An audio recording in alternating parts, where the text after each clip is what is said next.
بسم اللہ الرحمن الرحیم۔ السلام علیکم ورحمۃ اللہ وبرکاتہ۔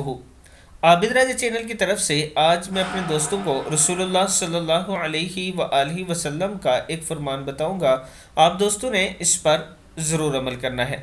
ایک دعا جس کا ثواب اللہ تعالیٰ نے چھپا رکھا ہے۔ رسول اللہ صلی اللہ علیہ وآلہ وسلم نے ارشاد فرمایا، ایک بار ایک شخص نے یہ کلمہ کہا، فرشتے گھبرا گئے کہ اس کا کتنا اجر لکھے۔ کلمات کیا تھے؟ بسم اللہ الرحمن الرحیم، یا ربی لک الحمد کما ینبغی لجلال وجہک وعظیم سلطانک۔ فرشتے گھبرا گئے کہ اس کا کتنا اجر لکھے۔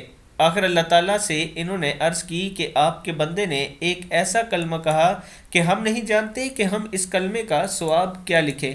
پروردگار نے باوجود جاننے کے پوچھا کہ اس نے کیا کہا۔ انہوں نے بیان کیا کہ یہ کلمہ کہا۔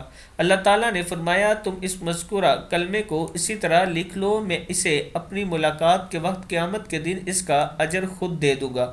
ابن ماجہ کی حدیث ہے۔ میں اپنے دوستوں سے گزارش کروں گا کہ آپ دوست یہ یاد کر لیں، یہ کلمات، اور صبح و شام ضرور پڑھا کریں۔ السلام علیکم ورحمۃ اللہ وبرکاتہ۔